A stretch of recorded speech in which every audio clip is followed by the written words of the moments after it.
البرنامج التالي.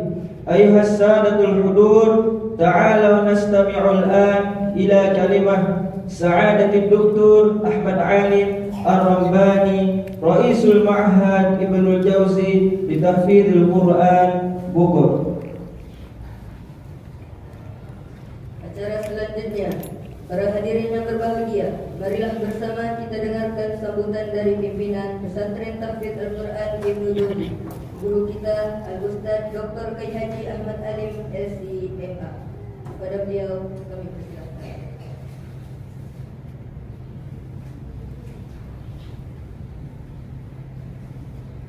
Bismillahirrahmanirrahim. Assalamualaikum warahmatullahi wabarakatuh. Waalaikumsalam warahmatullahi wabarakatuh. Alhamdulillah. Alhamdulillahilladzi arsala rasulahu bil huda wa dinil haqq liyudhhirahu 'ala dini kulli wa kafa billahi shahida. Asyhadu an la ilaha illallah wahdahu la syarika lah iqraran bihi wa tauhidan. Wa asyhadu anna Muhammadan abduhu wa rasuluhu alladzi la nabiyya wa la rasula ba'dahu. Allahumma salli wa sallim wa barik ala nabiyyina Muhammadin wa ala alihi at-tahirin at-tayyibin wa ashabihi ajma'in wa man sara ala nahjihim ila yaumiddin. Allahumma anfa'na bima 'allamtana wa 'allimna ma yanfa'una wa zidna ilma. Amma ba'du. Hadirin hadirat rahimani wa rahimakumullah. Para asatidz Pondok Pesantren Tahfidz Ibnu Jauzi dan juga mudirnya Ustaz Muslim Abdillah, para wali santri dan juga para wali wisudawan anak aku semua yang dicintai Allah Subhanahu wa taala. Pada hari ini, hari di mana disaksikan oleh Allah dan para malaikat, ada beberapa nasihat dan wasiat yang ingin kami sampaikan selaku pimpinan. Yang pertama, di mana Pesantren Tahfidz Ibnu Jauzi memiliki cita-cita besar, mimpi yang panjang, di mana ingin menjadikan seluruh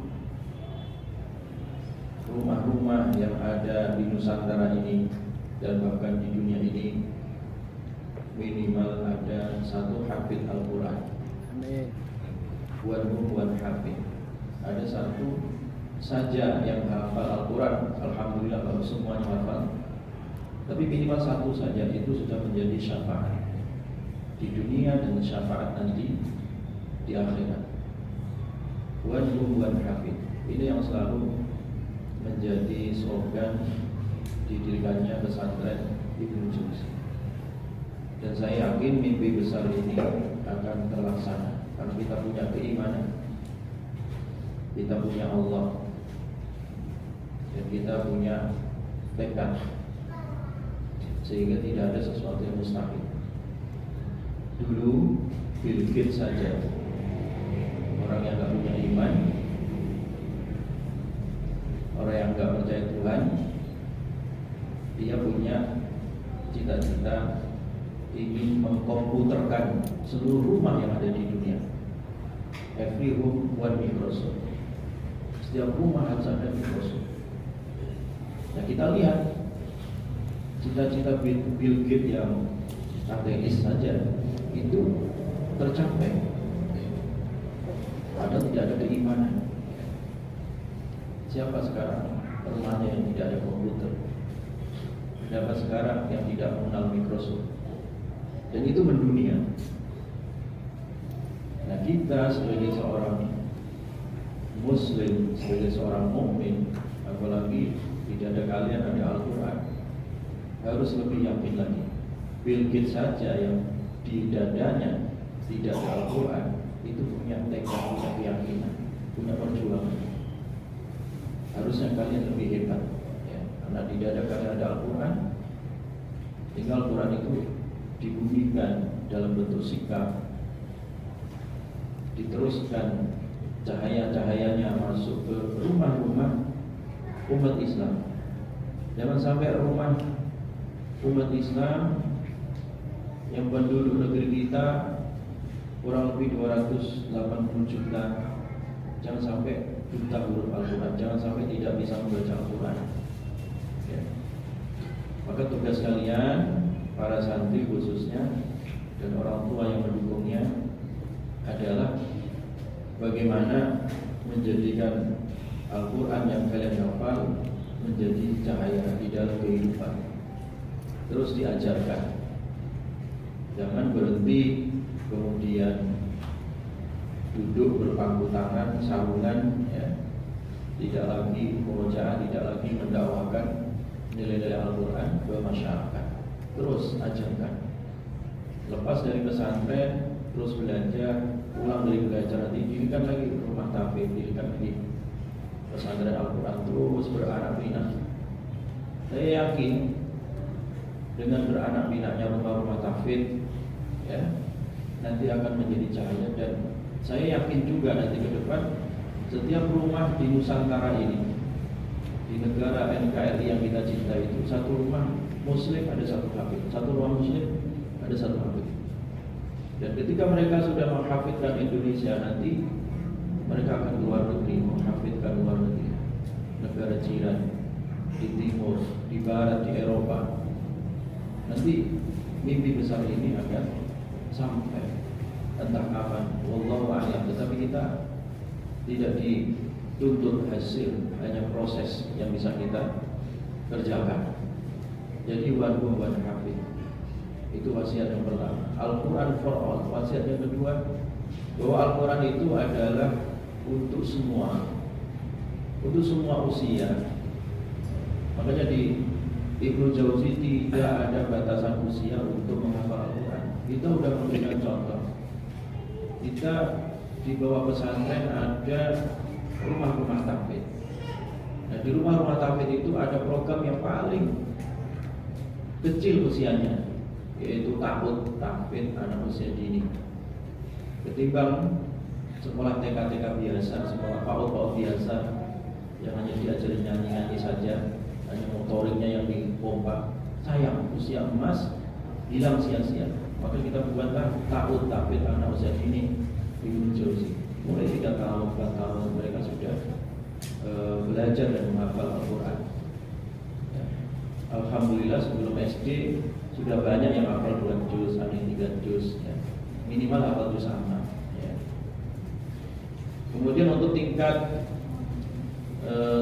SD, SMP, SMA ada di Ibnu Jauzi. Untuk setingkat perguruan tinggi itu dikembangkan yang di kampus-kampus, bisa di UIK, bisa di Ar-Royah, bisa di luar negeri, ya, bisa di Timur Tengah, ya.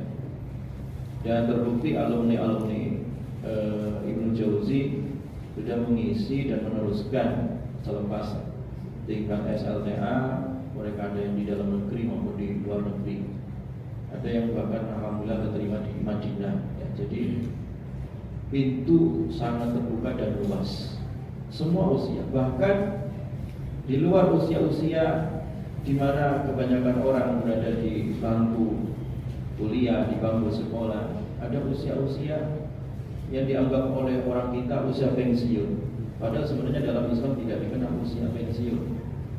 Pensiun itu kalau mati, ya, tapi di kita itu dikenal kalau udah 65 tahun, 70 tahun pensiun dari kerja, adanya pensiun dari usaha. Nah, kemudian yang terbentuk adalah sifat malas, sifat diam. Kemudian kita buka untuk usia-usia pensiun yang dianggap oleh orang kita usia pensiun. Tetap kita sosialisasikan untuk orang-orang yang mau menghafal usianya sudah 70, 65. Tidak ada masalah menghafal juga. Dan ternyata bisa. Di rumah itu Ustaz ada ngalamin orang-orang yang sudah pensiun dari pekerjaannya itu pada menghafal. Udah ada yang hafal 5 juz dan seterusnya. Bahkan pernah ada santri usianya itu 70 berapa saya lupa, ya. Cuman saya lihat giginya satu pun nggak ada sudah. Satu pun nggak punya gigi, tapi masih ngaji. Nah, ketika dia ngaji selalu minta maaf, Ustaz, saya nggak bisa fasih. Ya memang nggak akan fasih, Pak, giginya hilang. Jadi memang nggak ada gigi sama sekali. Ya, orang nggak punya gigi itu makhluk seluruhnya pasti cacat. Tapi nggak ada masalah, Allah nggak melihat cacatnya. Tapi Allah melihat usahanya. Ya, orang yang sulit ya, dan berusaha menghafal atau membaca justru pahalanya dua. Ya, jadi pahalanya justru dua. Pahala kesulitan capek dan pahala dia membaca Al-Quran. Jadi untuk semua artinya orang bisa membaca Quran, semua orang bisa menghafal Al-Quran, dan semua orang bisa mengamalkan isi kandungan Al-Quran. Artinya dengan non-Muslim pun kalian wajib untuk mendakwai mereka supaya mengenal dan dekat dengan Al-Quran. Ya, sehingga Al-Quran itu menjadi obat. Heal the world with Al-Quran. Obati dunia dengan Al-Quran. Ya. Jadi Al-Quran syifa'un lil alam. Quran itu adalah obat bagi dunia. Jadi sembuhkan dunia dengan Al-Quran. Nah, inilah mimpi besar ya yang harus kalian teruskan ke depan ya. Jadi tidak berhenti di sini. Kemudian yang berikutnya, wasiat berikutnya adalah hendaklah anak-anak semua yang sudah selesai setelah hafalannya 3 juz bukan berarti kemudian santai-santai karena merasa khatam. Nah, itu keliru. Justru ini baru kalian mulai gitu. Orang setelah hafalan baru selesai ya, itu justru setara awal itu. Ya. Walaupun khatam, tapi sebenarnya belum khatam. Khatam itu kalau kalian nanti sudah memakaikan mahkota di kepala kedua orang tua kalian nanti di surga, itu baru khatam. Ya. Nah, kalau di dunia ini ya, menjaga Al-Quran itu sepanjang hayat, ya, sepanjang hayat. Artinya sudah khatam 30 juz, ya tetap ada kewajiban murojaah, ada kewajiban membaca, ada kewajiban mengajarkan lagi, terus dijaga. Nanti sampai kuliah pun tetap harus dijaga. Karena pengalaman, ya, kebetulan saya juga mengelola program tahfidz di tingkat perguruan tinggi di Universitas Ibnu Khaldun Bogor. Dan alhamdulillah saya juga kaprodi untuk ilmu Al-Quran dan tafsirnya. Itu pengalaman sekarang dan dulu itu sama. Jadi banyak anak-anak yang sudah hafid Al-Quran dari pesantren, nanti kuliahnya itu pada hilang hafalannya. Ya, ini yang dirasakan oleh kampus-kampus, khususnya kampus negeri dan juga kampus swasta. Bahkan dulu almarhum Kiai Haji Hasyim Muzadi, ya. Kiai Haji Hasyim Muzadi itu dulu pimpinan PBNU, ya. Dan juga beliau pimpinan banyak lembaga-lembaga internasional yang beliau pimpin. Sowan, ya, datang ke UIK, Universitas Ibnu Khaldun Bogor. Sowan ke rumahnya guru kita Profesor Dr. Kiai Haji Didin Hamiduddin. Beliau sowan. Di situ alhamdulillah ada saya mendampingi Pak Kiai Didin. Nah, salah satu perbincangan Kiai Hasyim Muzadi itu beliau sowan, ya, saking tawadhunya beliau kepada Kiai Didin, ya, minta doa restu dan meminta nasihat, ya, dan diskusi. Beliau cerita mendirikan pesantren mahasiswa Al-Hikam di Depok, dekat UI. Beliau latar belakang mendirikan pesantren mahasiswa itu, kata beliau bahasa Asli Pulau ini didukani, dikritik sama para kiai. Ya. Kenapa nggak jaga itu santri-santri yang hafal Quran ketika kuliah? Kenapa hafalannya pada hilang? Katanya. Makanya saya dirikan pesantren Pak Yai, katanya. Didirikanlah pesantren di Depok itu ya, dekat UI itu ya. Nah, jadi apa yang menjadi renungan Kiai Hasyim Muzadi dulu, ya, dan para kiai-kiai yang lain, dan itu realitas, ya. Fakta, banyak anak-anak yang hafal Quran di SD, SMP, SMA. Nanti kalau udah kuliah, entah kuliahnya di dalam negeri ataupun di luar negeri, itu sama kasusnya, ya, sama. Artinya banyak dari anak-anak itu kurang perhatian menjaga hafalan. Maka oleh karena itu wasiatnya Ustaz, jadi jagalah hafalan itu sampai mati, ya.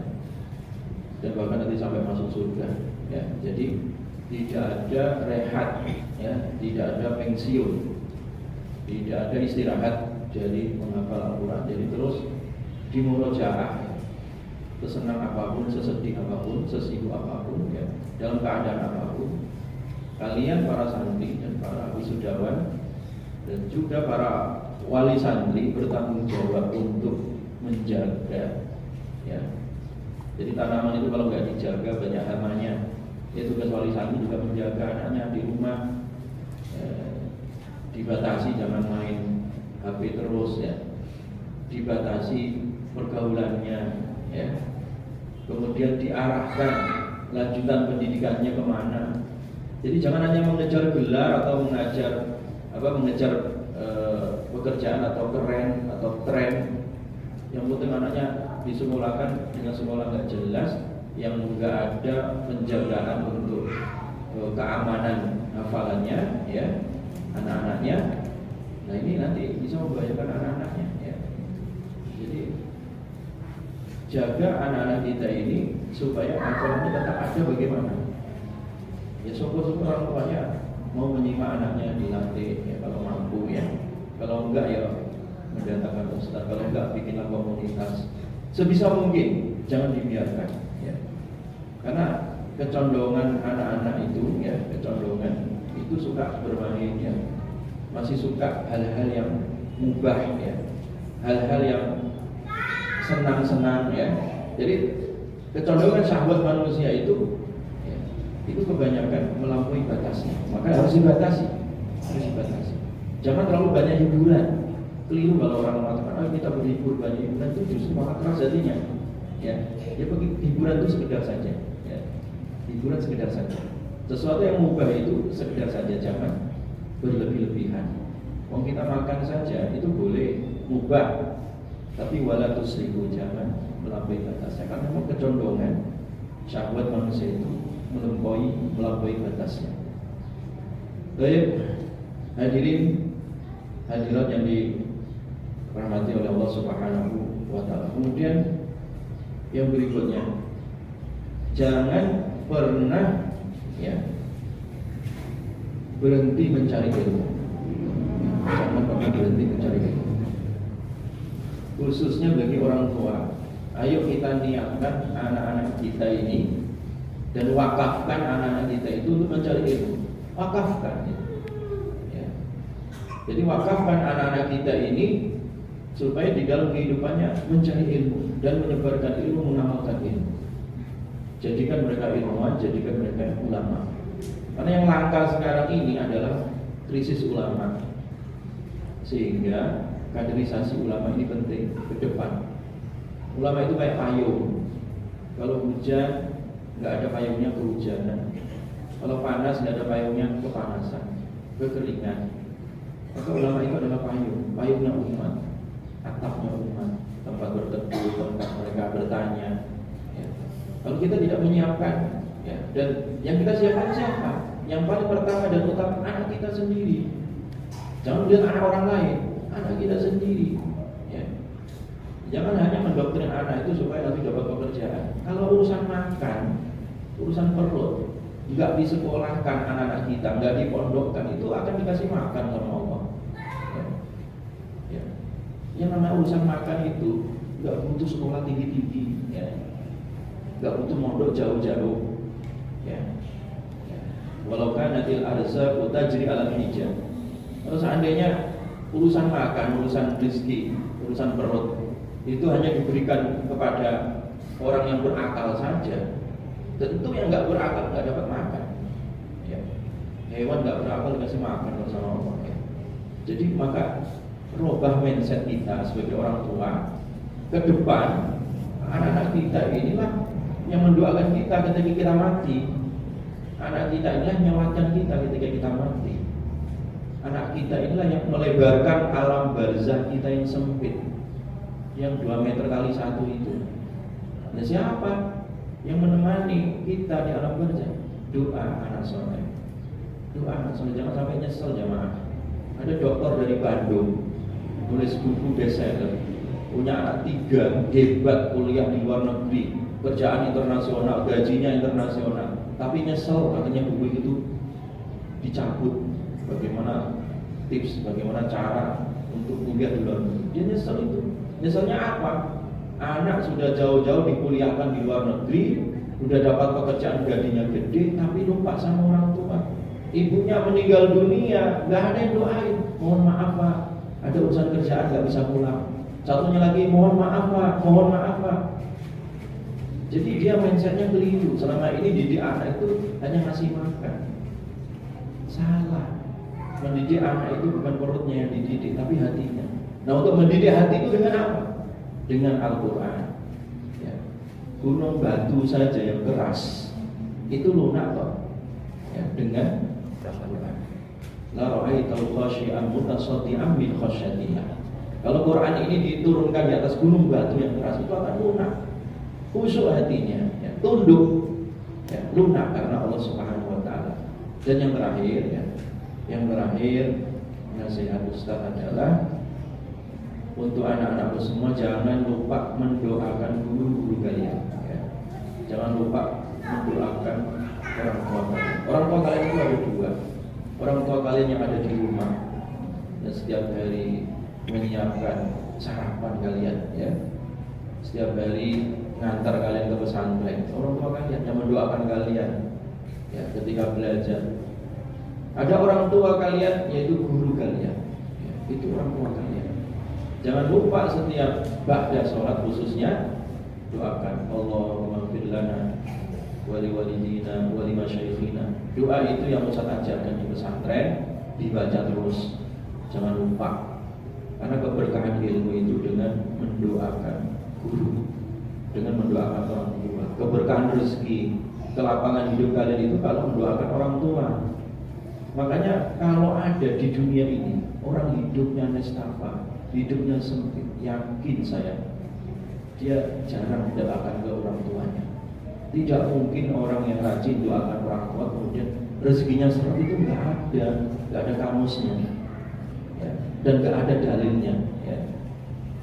Yang ada adalah orang yang senantiasa mendoakan orang tua dan gurunya, dimudahkan rezekinya, dimudahkan urusannya, diberkahi kehidupannya, diberkahi dan manfaat ilmunya, ya.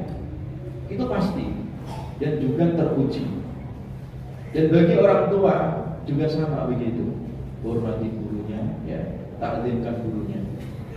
Saya dapat satu cerita dari guru saya, yaitu Profesor Dr. Kiai Haji Nawiduddin. Beliau cerita, beliau itu anaknya kiai dan keluarga kiai, ya. Abah beliau namanya Kiai Muhammad Maturidi, ya.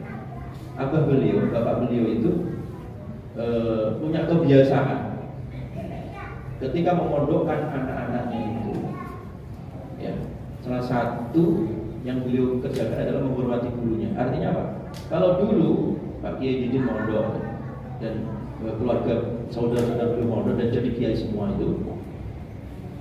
itu ketika bapaknya beliau memberi beras, misalkan berasnya anaknya dikasih 5 kilo, maka gurunya dikasih 5 kilo juga.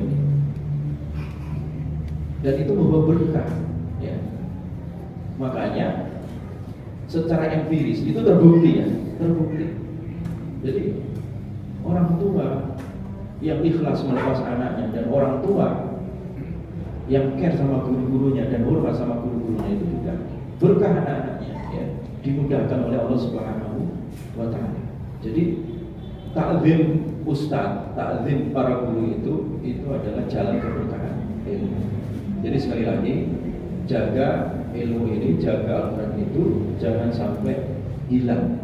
Kalau Al-Quran itu hilang, sudah dihafal hilang, itu salah satu dosa besar, ya, yang dilakukan oleh manusia. Jadi maka oleh karena itu harus terus dijaga dan terus dijaga dan dijaga sampai kelak, ya, Al-Quran itu menjadi teman syafaat di alam barzakh, syafaat di hari kebangkitan dan meningkatkan derajat di surga. Iqra warattil wartaqi kama kunta turattil fid dunya. Kamu naiklah tangga-tangga surga Ratil, baca kamu Quran, karena akhir daripada surga itu adalah di akhir ayatnya kamu baca. Bayangkan kalau kalian membacanya 30 juz, tentu mentok.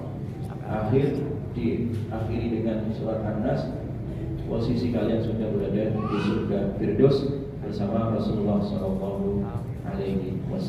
Demikian, mudah-mudahan ini menjadi nasihat saya pribadi dan juga menjadi nasihat untuk anak-anak semua dan juga para wali santri.